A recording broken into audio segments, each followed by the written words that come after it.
Everyone, welcome to the new video. In this one, we'll be starting the discussion about performance of transmission lines. So, the important considerations in the design and operation of a transmission line are the determinations of voltage drop, line losses, and efficiency.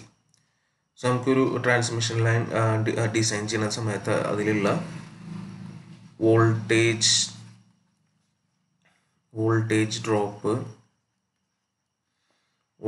drop, then line losses, transmission ലൈനിൽ ഉണ്ടാവുന്ന losses and efficiency, ഇതൊക്കെയാണ് ഏറ്റവും important ആയിട്ടുള്ള factors വരുന്നത്. ഇപ്പോൾ ഇവിടെ നമ്മളിപ്പോൾ പറയുന്നത് ട്രാൻസ്മിഷൻ ലൈൻ പറയുന്നത് ഉണ്ടെങ്കിലും അതിൽ തന്നെ DC അല്ല AC കേസാണ് പറയുന്നത്. AC ട്രാൻസ്മിഷൻ ലൈനിൻ്റെ കേസാണ് പറയുന്നത്. ഓക്കെ, അപ്പോൾ ഇതൊക്കെ ഡിപ്പെൻഡ് ചെയ്യുന്നത് മെയിനായിട്ട് നമ്മൾ ഇതുവരെ പറഞ്ഞിട്ടുള്ള കുറച്ച് കാര്യങ്ങളുണ്ടായിരുന്നു. RL and C line constants അല്ലെങ്കിൽ പാരാമീറ്റേഴ്സ് എന്ന് പറഞ്ഞിട്ട്. അപ്പോൾ ഇവരെ ഡിപ്പെൻഡ് ചെയ്തിട്ടാണ് ഈ വോൾട്ടേജ് ഡ്രോപ്പ്, ലൈൻ ലോസസും എഫിഷ്യൻസിയും ഒക്കെ ഉണ്ടായിരിക്കുന്നത്. ഓക്കെ, അപ്പോൾ നമുക്ക് എക്സാമ്പിൾ പറയുകയാണെങ്കിൽ വോൾട്ടേജ് ഡ്രോപ്പ് എന്ന് പറഞ്ഞു കഴിഞ്ഞാൽ എന്തിന് ഡിപ്പെൻഡ് ചെയ്തിട്ടുണ്ടായിരിക്കും? ഈ മൂന്ന് വാല്യൂസിലും ഡിപ്പെൻഡ് ചെയ്തിട്ട് ആറിലും എല്ലിലും സിയിലും ഡിപ്പെൻഡ് ചെയ്തിട്ടാണ് എന്തായാലും എന്തുണ്ടാവുക, ലൈനിൽ ഉണ്ടാവുന്ന വോൾട്ടേജ് ഡ്രോപ്പ് ഉണ്ടാവുക. അതേപോലെ തന്നെ resistance of transmission line conductor is most important because power loss, ലൈനിൽ ഉണ്ടാവുന്ന ലോസസ് I²R ലോസസ് ആണ്. ഈ I²R ലോസസ് ആര് കാരണമാണ്? ലൈനിലുള്ള റെസിസ്റ്റൻസ് കാരണം തന്നെയാണ്. അത് ഇൻ ടേൺ അത് തന്നെയാണ് എന്തും തീരുമാനിക്കുന്നത്, എഫിഷ്യൻസിയും തീരുമാനിക്കുന്നത്. ഓക്കെ, ഇപ്പോൾ ഈ രണ്ട് കേസിലും ആരാണ് മെയിൻ ആയിട്ടുള്ളത് വരുന്നത്? റെസിസ്റ്റൻസ് ആണ്. ഡ്രോപ്പിൽ വരുമ്പോൾ റെസിസ്റ്റൻസും ഇൻഡക്റ്റൻസും കപ്പാസിറ്റൻസും ഒക്കെ വരുന്നു. ഓക്കെ, അപ്പോൾ നമ്മൾ ഇതിന് വേണ്ടിയിട്ട് കുറച്ച് ഫോർമുലാസ് ഡിറൈവ് ചെയ്യാണ്. Voltage regulation, line losses, efficiency, ഇതൊക്കെ ട്രാൻസ്മിഷൻ ലൈനിൻ്റെ. അപ്പോൾ ഈ ഫോർമുലാസ് വെച്ചിട്ട് നമുക്ക് എന്താ ഇതിലുള്ള എഫക്റ്റ് കാണാം. ഈ ഓരോ പാരാമീറ്റേഴ്സും കാരണമുള്ള എഫക്റ്റ് എന്താന്ന് അനലൈസ് ചെയ്യാം. Effect on of the line voltages and flow of power. Effect on line voltages and flow of power നമുക്ക് അനലൈസ് ചെയ്യാം. പിന്നെ ഒരു കാര്യം എന്ന് പറഞ്ഞു കഴിഞ്ഞാൽ നമുക്ക് ഓവറോൾ അണ്ടർസ്റ്റാൻഡിങ് കിട്ടും. മൊത്തം ഇതിൻ്റെ ഒരു ഓവറോൾ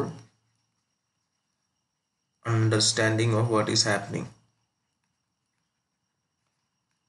പവർ സിസ്റ്റത്തിൽ എന്താണ്, ട്രാൻസ്മിഷനിൽ എന്താണ് നടക്കുന്നത് ഒരു ഓവറോൾ ഇതും കിട്ടാനും വേണ്ടിയിട്ടാണ് നമ്മൾ ഇതൊക്കെയാണ് ചെയ്യുന്നത്. അപ്പോൾ ഇതിൽ മെയിനായിട്ട് ഈ പെർഫോമൻസ് ഓഫ് ട്രാൻസ്മിഷൻ ലൈൻ അല്ലെങ്കിൽ ഡിസൈൻ ഓഫ് ട്രാൻസ്മിഷൻ ലൈനിൽ മെയിനായിട്ട് നമ്മൾ നോക്കാൻ പോകുന്നത് ഈ voltage drop, line losses, efficiency എന്നുള്ള കാര്യങ്ങളാണ്. അപ്പോൾ ഇതൊക്കെ എങ്ങനെയാണ് ഇതിനെ ഡിപ്പെൻഡ് ചെയ്തിരിക്കുന്നത് എന്നുള്ളതാണ് മെയിനായിട്ട് വരുന്നത്. അപ്പോൾ അതിലേക്ക് എത്തുന്നതിന് മുന്നേ ആദ്യം ഈ ട്രാൻസ്മിഷൻ ലൈൻസിനെ ക്ലാസിഫൈ ചെയ്യുന്നുണ്ട്. അപ്പോൾ അതിൻ്റെ ബേസിൽ പല മെത്തേഡുകൾ വെച്ചിട്ടാണ് നമ്മൾ ഈ കാര്യങ്ങളൊക്കെ ചെയ്യുന്നത്. കുറച്ച് ചില കേസിൽ ചില കാര്യങ്ങൾ നമുക്ക് ഒഴിവാക്കാം, അങ്ങനെയൊക്കെയാണ് ചെയ്യുന്നത്. സോ ആദ്യം നമുക്ക് ക്ലാസിഫിക്കേഷൻ ഓഫ് ട്രാൻസ്മിഷൻ ലൈൻസ് നോക്കാം എങ്ങനെയാണുള്ളത്. ഓക്കെ, നമ്മൾ ഏറ്റവും ആദ്യം പറഞ്ഞിട്ടുള്ള ഒരു കാര്യം എന്ന് പറഞ്ഞു കഴിഞ്ഞാൽ ഈ ട്രാൻസ്മിഷൻ ലൈനിൽ ആറും എല്ലും സിയും ആണ് വരുന്നത്. അപ്പോൾ നമുക്ക് അറിയാം R ആൻഡ് L നമ്മൾ എടുത്തിട്ടുള്ളത് എങ്ങനെയായിരുന്നു? സീരീസ് ആയിട്ടാണ് നമ്മൾ അനലൈസ് ചെയ്തപ്പോൾ വന്നിട്ടുണ്ടായിരുന്നത്. പിന്നെ ഉള്ളത് C ആണ്. C എന്നുള്ളത് നമുക്കറിയാം പാരലൽ എലമെൻ്റ് ആയിട്ടാണ് നമ്മൾ എടുത്തിട്ടുണ്ടായിരുന്നത്. പക്ഷെ എങ്ങനെ ആയിക്കഴിഞ്ഞാലും ഇവർ ത്രൂ ഔട്ട് ഡിസ്ട്രിബ്യൂട്ടഡ് ആയിട്ട് uniformly distributed along the entire length of the transmission line എന്നുള്ള രീതിയിലാണ് നമ്മളെല്ലാം പറഞ്ഞിരുന്നത്. ഓക്കെ, റെസിസ്റ്റൻസ് ആയാലും ഇൻഡക്റ്റൻസ് ആയാലും കപ്പാസിറ്റൻസ് ആയാലും അതിൽ നമുക്കറിയാം ആറും എല്ലും സീരീസ് എലമെൻസും, മറ്റേത് capacitance exist between the conductors for one phase single phase line or from a conductor to the neutral for three phase lines that forms a shunt path. നമുക്ക് അറിയുന്ന കാര്യമാണ്. അപ്പോൾ നമ്മൾ കപ്പാസിറ്റർ എഫക്ട്സ് ആണ് ഇവിടെ കോംപ്ലിക്കേഷൻസ് കൊണ്ടുവരുന്നത്. Capacitance effects introduce complication in the transmission line calculations. അപ്പോൾ ഈ കപ്പാസിറ്റൻസ് ആണ് ഇവിടെ കുറച്ച് എന്തുകൊണ്ടിരുന്നുണ്ട് complications in the sense complication ഈ അനാലിസിസിൽ. കാരണം അത് പാരലൽ എലമെൻ്റ് ആണ്, സീരീസ് ആയ പോലെ സിമ്പിളായിട്ട് നമുക്കത് കാൽക്കുലേഷനിലേക്ക് എടുക്കാൻ പറ്റില്ല. അപ്പോൾ ഈ കപ്പാസിറ്റൻസ് ആണ് കുറച്ച് പ്രശ്നങ്ങൾ ഇതിലേക്ക് കൊണ്ടുവരുന്ന ആള്. അപ്പം അതുകൊണ്ട് ഈ എന്താ പറയുക, നമുക്ക് ഈ കപ്പാസിറ്റൻസ് എങ്ങനെ ഇതിലേക്ക് ഉൾക്കൊള്ളിക്കാം, അതായത് depending upon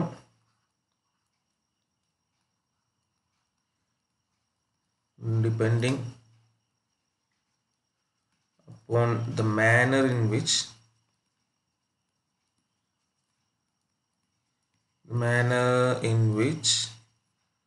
capacitance is taken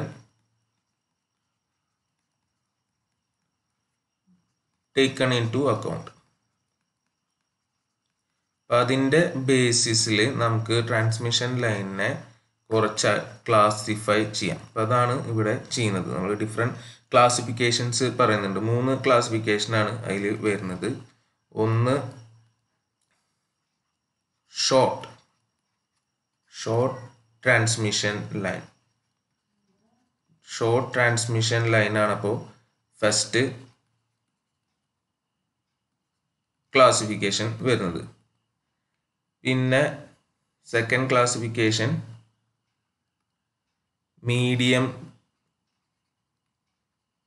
medium transmission line വരുന്നുണ്ട്. Then third one long transmission line.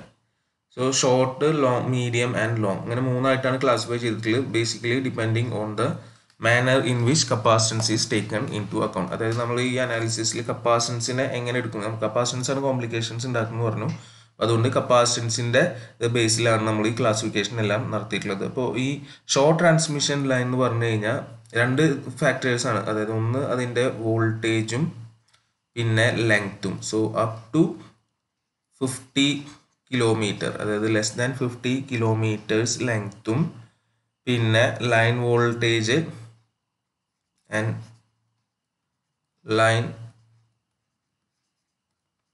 Line voltage less than 20 kV ആണെങ്കിൽ അതിനെയാണ് നമ്മൾ എന്തെന്ന് പറയുന്നത്, ഷോർട്ട് ട്രാൻസ്മിഷൻ ലൈൻ എന്ന് പറയുന്നത്. Okay, so up to 50 kilometres and line voltage less than 20 kV ആയിട്ടുള്ള transmission ലൈനെയാണ് ഷോർട്ട് ട്രാൻസ്മിഷൻ ലൈൻ എന്ന് പറയുന്നത്.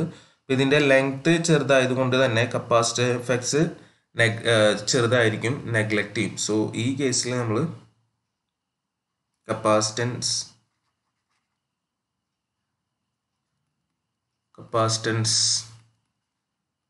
effects are neglected.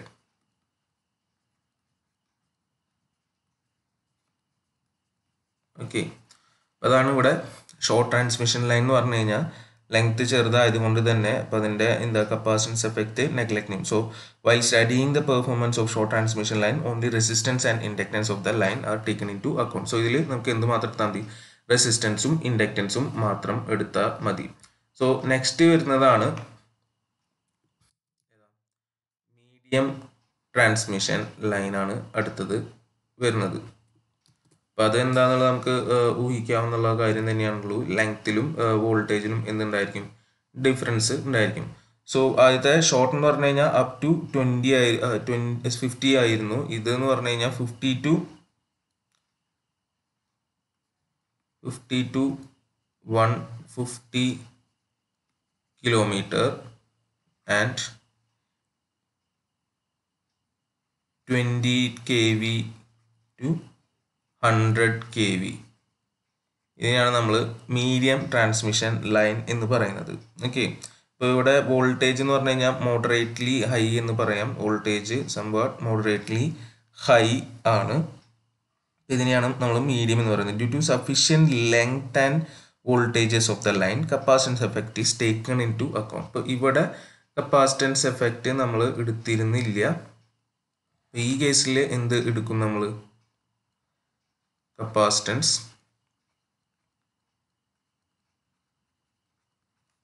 effect is taken into account.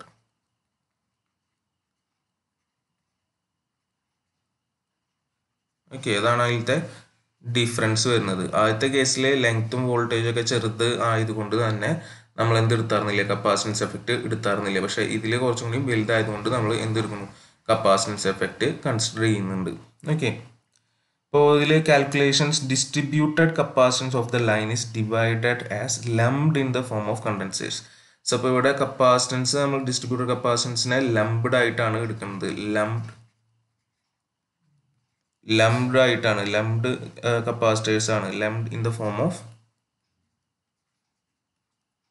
Condensers. അത് നമുക്ക് ഡീറ്റെയിൽ ആയിട്ട് പറയുമ്പോൾ മനസ്സിലാവും. നമ്മൾ കണ്ടൻസേഴ്സ് ആയിട്ട് ലംബ് ചെയ്തിട്ടാണ് എടുക്കുന്നത്. Across the line at 1 or more points. Lump in the form of condensers across the line at 1 or more points. So വേണമെങ്കിൽ ഒരു പോയിന്റ് ആയി നിർത്താം, അല്ലെങ്കിൽ 1 or more points. ഇപ്പോൾ നമ്മൾ ഈ രണ്ട് രീതിയിൽ എടുക്കാം. അപ്പോൾ എന്തായാലും ഇതിൽ കപ്പാസിറ്റൻസ് എടുക്കുന്നുണ്ട്. ഇനി last one, long transmission line. So long transmission line എന്ന് പറഞ്ഞു കഴിഞ്ഞാൽ എന്തായിരിക്കും? ലെങ്ത് എന്ന് പറഞ്ഞു കഴിഞ്ഞാൽ ഗ്രേറ്റർ ദാൻ 150 കിലോമീറ്റർ ആയിരിക്കും and greater than 100 kV.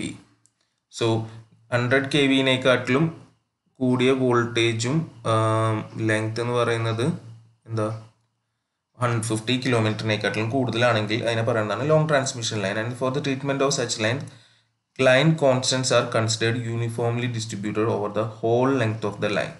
Okay, ഇവിടെ എല്ലാ പാരാമീറ്റേഴ്സും എടുക്കുന്നുണ്ട്, ആറും എല്ലും സിയും എടുക്കുന്നുണ്ട്. അത് നമ്മൾ എങ്ങനെ തന്നെയാണ് എടുക്കുന്നത്? യൂണിഫോംലി ഡിസ്ട്രിബ്യൂട്ടഡ് എന്നുള്ള രീതിയിൽ തന്നെയാണ് എടുക്കുന്നത്, അല്ലാണ്ട് എല്ലാം ചെയ്തിട്ടൊന്നും അല്ല എടുക്കുന്നത്. So uniformly distributed over the entire length of the line. Okay, and rigorous methods are employed for calculation. ഇപ്പോൾ ഇവിടെ യൂസ് ചെയ്യുന്നത്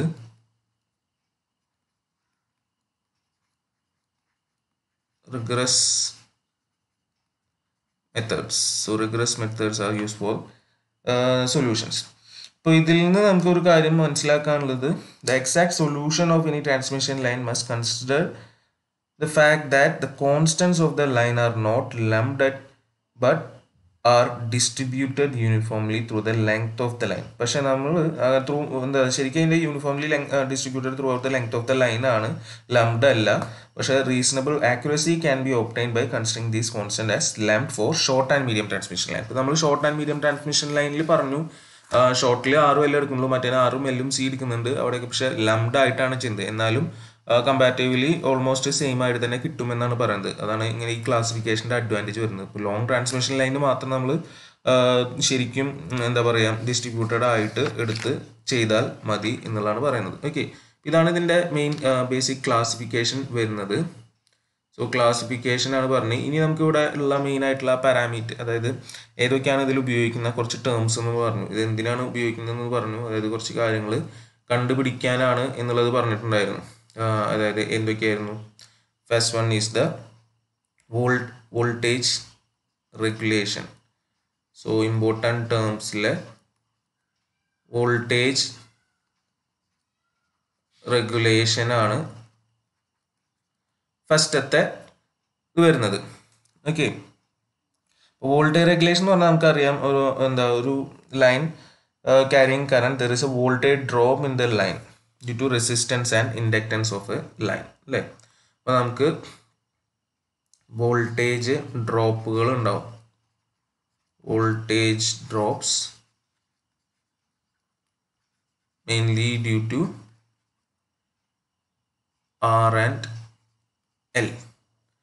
and L of the line. അപ്പോൾ നമ്മൾ ശരിക്കും എക്സ്പെക്ട് ചെയ്യുന്നത് ട്രാൻസെൻഡിങ് എൻഡിൽ നിന്ന് റിസീവിങ് എൻഡിലേക്ക് എത്തുമ്പോഴേക്കും അതേ വോൾട്ടേജ് തന്നെ അവിടെ കിട്ടണമെന്നാണ്. അപ്പോൾ ഇത് കാരണം എന്താ, receiving end voltage of the line, the result is that receiving end voltage of the line is generally less than the sending end voltage. ഇത് കാരണം നമ്മളുടെ റിസീവിങ് എൻഡ് വോൾട്ടേജ് VR എന്ന് വിളിക്കാം, VR will be less than the sending end voltage. കാരണം ലൈനിൽ കുറേ line length ഉണ്ട്, അതിൽ കുറേ ഡ്രോപ്പുകൾ വന്നു across the length of the line, and this voltage drop is expressed as a percentage of the receiving end voltage is called the regulation.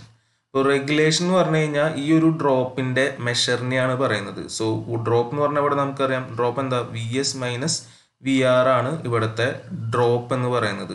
Okay, so ഈ സാധനത്തിനെയാണ് നമുക്ക് എന്തെന്ന് പറയാം, ഡ്രോപ്പ് ഇൻ വോൾട്ടേജ് എന്ന് പറയാം, ഡ്രോപ്പ് ഇൻ വോൾട്ടേജ്. ഇപ്പോൾ ഇതാണ് നമുക്ക് മെയിനായിട്ട് ഇമ്പോർട്ടൻ്റ് ആയിട്ട് വരുന്നത്. ഇത് നമ്മൾ ശരിക്കും എക്സ്പെക്ട് ചെയ്യുന്നത് ഡ്രോപ്പ് ഒന്നും ഉണ്ടാവാൻ പാടില്ല എന്നുള്ളതാണ്.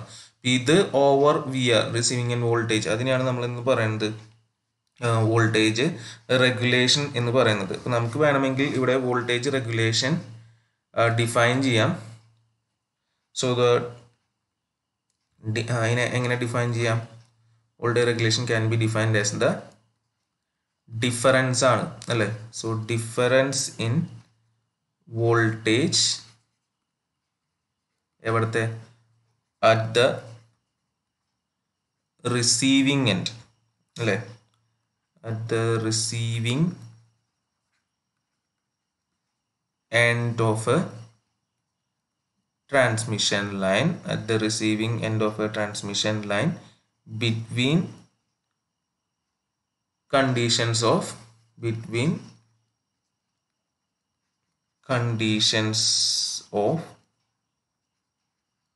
no load and full load, between conditions of no load and full load is called the voltage regulation, is called voltage regulation. Okay, and is expressed, നമ്മൾ പറഞ്ഞ പോലെ തന്നെ, and is expressed as a percentage of receiving end voltage. Definition ഒന്നുകൂടി വായിക്കാം. So definition നമ്മൾ പറയുന്നത് എന്താണ്? The difference in voltage at the receiving end of a transmission line between conditions of no load and full load is called the voltage regulation, and it is expressed as the percentage of the receiving end voltage. അതായത് no load to full load എന്ന് ഉദ്ദേശിക്കുന്നത് sending എൻഡിലാണല്ലോ നമ്മൾ actual no load voltage ഉണ്ടാവും, receiving എൻഡിലെ വോൾട്ടേജിനെ full load voltage എന്ന് വേണമെങ്കിൽ പറയാം. Okay, so V S minus V R divided by V R.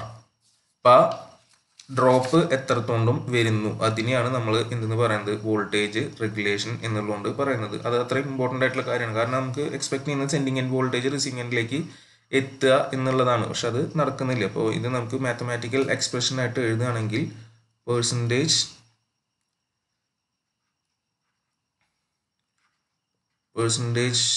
Voltage regulation equal to what will be that Vs minus VR, sending end voltage minus receiving end voltage over VR into 100. So ഇതാണ് നമ്മുടെ voltage റെഗുലേഷനുള്ള expression വരുന്നത്. So ideal കേസിൽ നമ്മൾ expect ചെയ്യുന്നത് Vs should be equal to VR, അതായത് ideal regulation 0 ആണ്. Okay, പക്ഷെ അത് നമുക്ക് എന്തായാലും നടക്കില്ല. അപ്പോൾ അത് എത്രത്തോളം ലോ ആവോ അത്രയും നല്ലത്. So an increase in the load current should make very little difference in the receiving end voltage. അതാണ് നമ്മുടെ ഐഡിയൽ എക്സ്പെക്ടേഷൻ. ഇപ്പോൾ എത്രത്തോളം ഇൻക്രീസ് ഇതിലുണ്ടെങ്കിലും നമ്മുടെ റിസീവിങ് എൻഡിലത്തെ വോൾട്ടേജിൽ വലിയ വ്യത്യാസം ഉണ്ടാവരുത് എന്നാണ് നമ്മൾ എക്സ്പെക്ട് ചെയ്യുന്നത്. Second one is the transmission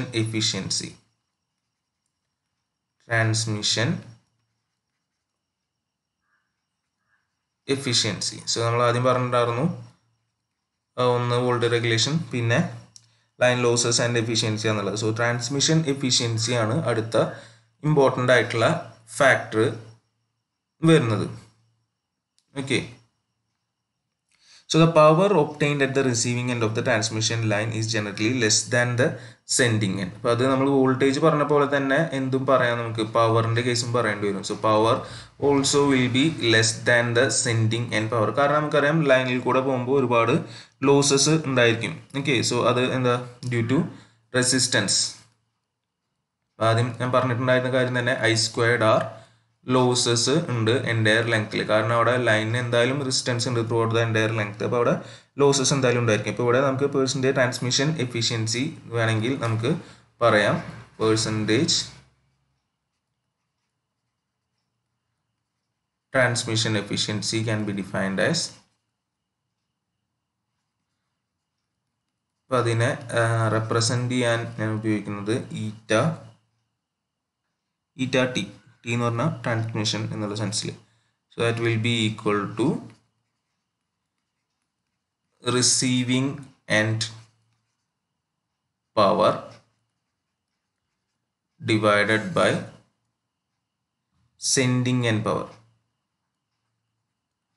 Sending end power into 100. അതാണ് എഫിഷ്യൻസി വരെ. അതായത് ഔട്ട്പുട്ട് ബൈ ഇൻപുട്ട് ഇൻറ്റു 100 ആണ്. Output power by input power into 100 ആണല്ലോ പറയുക. അപ്പോൾ ഇവിടെ receiving end power divide by sending end power into 100 ആണ് നമ്മുടെ എഫിഷ്യൻസി വരിക. അപ്പോൾ റിസീവിങ് ആൻഡ് പവറിന് നമുക്ക് വേണമെങ്കിൽ അവിടുത്തെ വോൾട്ടേജ് VR, കറണ്ട് IR ആണെങ്കിൽ പവർ ഫാക്ടർ കോസ് 5R ആണെങ്കിൽ VR IR cos 5R divided by VS IS cos 5S into 100. ഇപ്പോൾ ഇതാണ് നമ്മുടെ ട്രാൻസ്മിഷൻ എഫിഷ്യൻസിക്കുള്ള എക്സ്പ്രഷൻ വരിക. So VR IR and 5R are receiving end voltage, current and power factor, മറ്റേത് എന്താ sending and values. ഇതാണ് നമുക്ക് മെയിൻ ആയിട്ടുള്ള കാര്യങ്ങൾ വരണമെങ്കിൽ ഇതിൻ്റെ ഇൻട്രൊഡക്ഷൻ പാർട്ട് എന്നുള്ള രീതിയിൽ പറയാം. ഇനി നമ്മൾ ഓരോന്നും പെർഫോമൻസ് കാണുകയാണ് ചെയ്യുന്നത്, അതെങ്ങനെ ചെയ്യാം എന്നുള്ളത്. അപ്പോൾ അത് ഷോർട്ട്, മീഡിയം, ലോങ് ആയിട്ട് ചെയ്തിട്ടുണ്ട്. അപ്പോൾ അതിൻ്റെ ഓരോ കേസുകളും ചിലതിൽ സ്പെസിഫിക് ആയിട്ടുള്ള മെത്തേഡുകളാണ് ഇനി ഡിസ്കസ് ചെയ്യാൻ പോകുന്നത്.